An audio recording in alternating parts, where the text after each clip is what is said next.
ನೀವು ನೋಡ್ತಾ ಇದ್ದೀರಾ ಬೀದರ್ ವೀರ ನ್ಯೂಸ್ ಕನ್ನಡ ಚಾನೆಲ್. ನಮಸ್ಕಾರ. ಬೀದರ್ ಜಿಲ್ಲೆಗೆ ನಾನು ಬೀದರ್ ಕ್ಷೇತ್ರ ಎರಡನೇ ಸಲ ಬರ್ತಾ ಇದ್ದೀನಿ.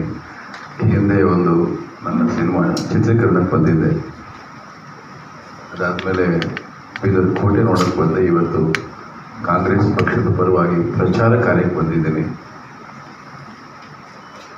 ತುಂಬ ಚೆನ್ನಾಗಿದೆ.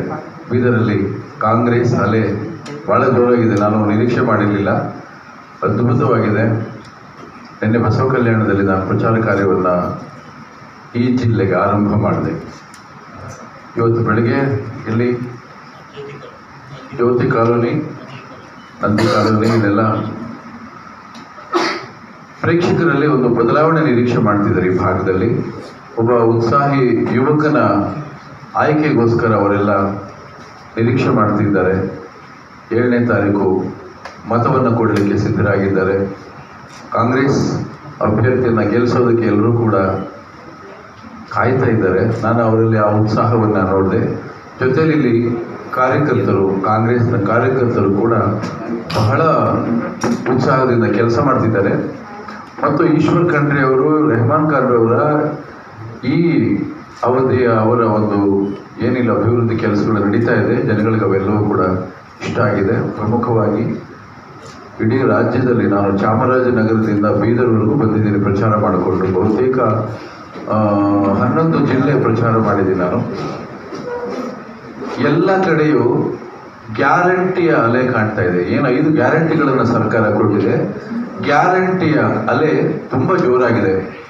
ಹಾಗಾಗಿ ಹೆಣ್ಣು ಮಕ್ಕಳು ಮತದಾನಕ್ಕೆ ಮುಂಚೂಣಿಯಲ್ಲಿದ್ದಾರೆ ಮತದಾನ ಮಾಡೋದಕ್ಕೆ. ಯಾಕೆಂದರೆ ಈ ಫಲಾನುಭವಿಗಳು ಹೆಣ್ಣು ಮಕ್ಕಳು, ಅವರ ಅಕೌಂಟಿಗೆ 2,000 ಹೋಗ್ತಾ ಇದೆ. ಅವರು ಬಸ್ಸಲ್ಲಿ ಉಚಿತವಾಗಿ ಓಡಾಡೋದಕ್ಕೆ ಅವಕಾಶ ಮಾಡಿಕೊಟ್ಟಿದೆ. ತುಂಬ ಅನುಕೂಲಗಳಾಗಿದೆ. ಪ್ರತಿ ಕ್ಷೇತ್ರಕ್ಕೆ ಮತಯಾಚನೆಗೆ ನಾನು ಮನೆಗೆ ಹೋಗ್ತಾ ಇದ್ದೀನಿ. ಮನೆಗೆ ಹೋಗ್ತಿರೋದ್ರಿಂದ ಅಲ್ಲಿಯ ಮನೆ ಒಡತಿಯ ಅನುಭವವನ್ನು ಪಡ್ಕೋತಾ ಇದ್ದೀನಿ. ಅವ್ರಿಗೆ ಏನು ಅನುಭವ ಆಗಿದೆ ಈ 10 ತಿಂಗಳಲ್ಲಿ ಅಂತ. ಚಾಮರಾಜನಗರದ ಒಂದು ಘಟನೆ ತುಂಬ ಭಾವುಕನಾದೆ ನಾನು.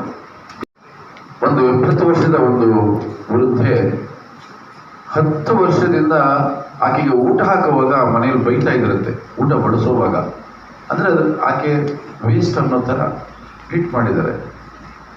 ಈಗ ಆಕೆಗೊಂದು ಧೈರ್ಯ, ಒಂದು ಉತ್ಸಾಹ ಏನು ಅಂದರೆ, ನಾನು 10 kg ಅಕ್ಕಿ ಸಂಪಾದನೆ ಮಾಡ್ತಾ ಇದ್ದೀನಿ, ನನ್ನ ಗಂಜಿಯನ್ನು ನಾನು ಸಂಪಾದನೆ ಮಾಡಿ ನಾನು ಊಟ ಮಾಡ್ತಾ ಇದ್ದೀನಿ ಅನ್ನೋ ಧೈರ್ಯ, ಎಷ್ಟು ಆನಂದ ಆ ಮುಖದಲ್ಲಿ. ಆ ತಾಯಿ ಹೇಳ್ತಾಳೆ, ನಿಮ್ಮ ಮುಖ್ಯಮಂತ್ರಿಗಳಿಗೆ ಧನ್ಯವಾದ ಹೇಳಿ ಅಂತ ಹೇಳ್ತೇವೆ ಭಾವುಕರಾಗಿ.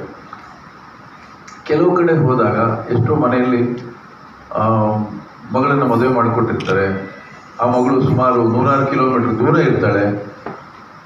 ಆ ಮಗಳನ್ನು ಹೋಗಿ ಭೇಟಿ ಆಗೋದಕ್ಕೆ ತಾಯಿಗೆ ಅವಕಾಶ ಆಗೋದಿಲ್ಲ. ಅಂದರೆ ಹಣದ ಸಮಸ್ಯೆ ಇರುತ್ತೆ. ಈ 10 ತಿಂಗಳಲ್ಲಿ ಆ ತಾಯಿ ಆ ಮಗಳನ್ನು 3 ಸಲ ಹೋಗಿ ನೋಡ್ಕೊಂಡು ಬರ್ತಾಳೆ. 1 ಸಲ ಕರ್ಕೊಂಬಂದು ಮನೆಯಲ್ಲಿ ತಿಂಗಳಂಗಟ್ಲೆ ಇಟ್ಕೊಂಡು ಕಳಿಸ್ತಾಳೆ. ಎಷ್ಟು ಆನಂದ ಅನುಭವಿಸ್ತಾ ಇದ್ದಾರೆ. ಭಾಳ ಪ್ರಮುಖವಾಗಿ ಬರಗಾಲ ಇದೆ, ನಿಮ್ಮೆಲ್ಲರಿಗೂ ಗೊತ್ತಿದೆ. ಭಾಳಷ್ಟು ರಾಜ್ಯಗಳಲ್ಲಿ ಬರಗಾಲ ಇದೆ. ಆದರೆ ನಮ್ಮ ರಾಜ್ಯದಲ್ಲಿ ಬರಗಾಲದ ಬಿಸಿ ಹಲವಾರು ಕುಟುಂಬಗಳಿಗೆ ತಟ್ಟಿಲ್ಲ. ಕಾರಣ ಈ 5 ಗ್ಯಾರಂಟಿಗಳಿಂದ ಅವರೆಲ್ಲ ಒಂದು ಕಡೆ ಗಂಜಿ ಮಾಡ್ಕೊಂಡು ಕುಡಿಯುವಷ್ಟು ಅನುಕೂಲಗಳಾಗಿದೆ. ಇವೆಲ್ಲ ಕೂಡ ನನಗಾದ ಅನುಭವಗಳು ಈ ಒಂದು ತಿಂಗಳಲ್ಲಿ. ಪ್ರಮುಖವಾಗಿ ಇಲ್ಲಿ ನಾನು ಬೀದರ್ ಜಿಲ್ಲೆಗೆ ಬಂದಾಗ, ಬೀದರ್ ಜಿಲ್ಲೆಯಲ್ಲಿ ನಮ್ಮ ಈಶ್ವರ್ ಖಂಡ್ರೆಯವರ ಪುತ್ರ, ಯುವಕ, ಉತ್ಸಾಹ ಯುವಕ, ವಿದ್ಯಾವಂತ, ಪ್ರತಿಭಾವಂತ, ಬುದ್ಧಿವಂತ ಸಾಗರ್ ಖಂಡ್ರೆ ಅವರ ಪರವಾಗಿ ಈ ಜಿಲ್ಲೆಯ ಜನ ಒಲವನ್ನು ತೋರಿಸ್ತಾ ಇರೋದು ನನಗೆ ಸ್ಪಷ್ಟವಾಗಿ ಕಂಡು ಬಂತು. ಗೆಲುವಿನ ಅಂತರ ಎಷ್ಟೊಂದು ಗೊತ್ತಿಲ್ಲ, ಗೆಲುವು ಸಿಗುತ್ತೆ ಅನ್ನೋ ನಂಬಿಕೆ ನನಗೆ ಬಂತು. ನಾನು ಮತದಾನ ಮಾಡಿದ್ದೇನೆ. ನಾನು ಈ ರಾಷ್ಟ್ರದ ಪ್ರಜೆ. ನಾವು ಈ ರಾಷ್ಟ್ರದ ಪ್ರಜೆಯಾಗಿ ಉಳ್ಕೋಬೇಕಾದ್ರೆ ಮತದಾನವನ್ನು ಮಾಡಬೇಕು. ತುಂಬ ಜನ ಮತದಾನ ದಿನ ರಜೆ ಅಂದ್ಕೊಂಡು ಬೇರೆ ಊರುಗಳಿಗೆ ಹೊರಟೋಗ್ತಾರೆ. ತುಂಬ ಜನ ಅವತ್ತು ಸ್ಪೆಷಲ್ ಅಡುಗೆ ಮಾಡಿಕೊಂಡು ಊಟ ಮಾಡ್ಕೊಂಡು ಮನೇಲಿ ಮಾಡ್ಕೊಂಡು ನಿದ್ದೆ ಮಾಡ್ತಾರೆ. ಅವರಿಗೆ ಅವರ ಕರ್ತವ್ಯದ ಬಗ್ಗೆ ಕನಿಷ್ಠ ಜ್ಞಾನ ಇರಬೇಕು. ಬಹಳಷ್ಟು ಕಡೆ 50% ಮತದಾನ ಆಗಿದೆ. ಉಳಿದ 50% ಜನ ಈ ದೇಶದ ಎಲ್ಲ ಸವಲತ್ತುಗಳನ್ನು ಅವರು ಅನುಭವಿಸ್ತಾರೆ ಅಲ್ವಾ. ಕನಿಷ್ಠ ಅವ್ರಿಗೆ ಪ್ರಜ್ಞೆ ಇರಬೇಕು, ನಾಚಿಕೆ ಆಗಬೇಕು. ನಾನು ಮತ ಹಾಕಲಿಲ್ಲ, ಈ ದೇಶದ ಯಾವುದೇ ಸೌಲಭ್ಯಗಳನ್ನು ನಾನು ಅನುಭವಿಸಬಾರ್ದು ಅಂತ ನಾಚಿಕೆ ಆಗಬೇಕು ಅವರಿಗೆ.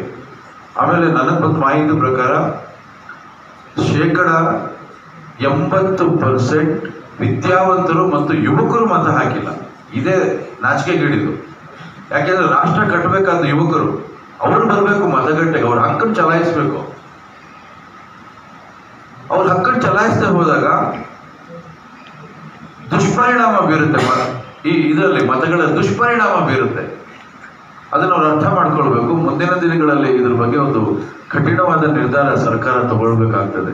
ಇಲ್ಲಾಂದ್ರೆ ಇದೊಂದು ಅಭ್ಯಾಸ ಆಗೋಯ್ತು ಅನ್ಕೊಳ್ಳಿ, ಇದು ಪರ್ಸೆಂಟೇಜ್ ಕಮ್ಮಿ ಆಗ್ತಾ ಹೋಗುತ್ತೆ. ಹಾಗಾಗಿ ದಯವಿಟ್ಟು ಮತ್ತೊಮ್ಮೆ ಮನವಿ ಮಾಡ್ತೀನಿ, ಮತದಾನ ಮಾಡಿ. ಮತದಾನ ಮಾಡೋದು ನಾವು ಬೇಡ